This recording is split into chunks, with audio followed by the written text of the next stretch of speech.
నమస్తే తెలుగు ప్రజలకు.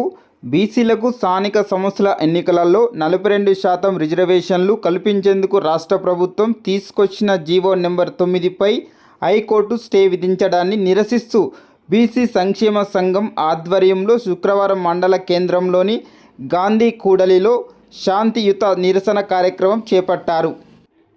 ఈ కార్యక్రమంలో మండల బీఆర్ఎస్ పార్టీ అధ్యక్షులు సట్టు తిరుమలేష్ గారు మాట్లాడుతున్న సన్నివేశాన్ని మనం ఇక్కడ చూస్తున్నాము.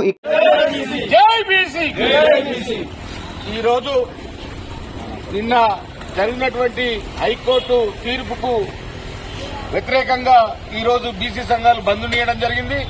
ఈ బీసీ సంఘాల బంద్కు ఇక్కడికి విచ్చేసినటువంటి బీసీ సంఘాల పెద్దలకు, అదేవిధంగా అన్ని రాజకీయ పార్టీ నాయకులకు పేరు పేరున బీఆర్ఎస్ పార్టీ పక్షాన ధన్యవాదాలు తెలియజేస్తున్నాం.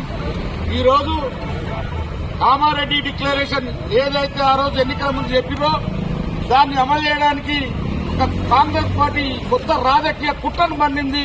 ఈ రోజులో బీసీలకు నోటికొచ్చినటువంటి బుక్కను గుంజుకొని మళ్లీ బీసీలకు కొత్త రకమైనటువంటి మోసాలు ఈ రేవంత్ రెడ్డి ప్రభుత్వం చేస్తుంది.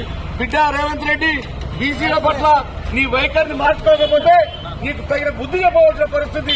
బీసీలు పార్టీలకు అత్యధికంగా ఈ రోజు బీసీలు అందరం కూడా ఒకటై రేపు నీకు జరగబోయేటువంటి స్థానిక సంస్థల్లో నీకు ఖచ్చితంగా కర్రు కావచ్చు, వాత పెడతారని చెప్పి ఈ సందర్భంగా హెచ్చరిస్తూ, మీరు ఏదైతే బీసీల కన్నా మాట ఇవాళ పక్క రాష్ట్రంలో జరుగుతున్నటువంటి ఎన్నికలను దృష్టిలో పెట్టుకుని ఇలా తెలంగాణలో ఈ బీసీ డిక్లరేషన్ బీసీకి 42% ఇస్తున్నటువంటి చూపించి ఈ జీవోని తీసుకుపోయి ఆడ కాంగ్రెస్ పార్టీని అధికారాలను తీసుకురావాలని ఈ తపన ఇక్కడ సాగనీయమని కూడా ఈ సందర్భంగా హెచ్చరిస్తూ ఈ అవకాశం ఇచ్చిన పెద్దలకు పేరు పేరున ధన్యవాదాలు.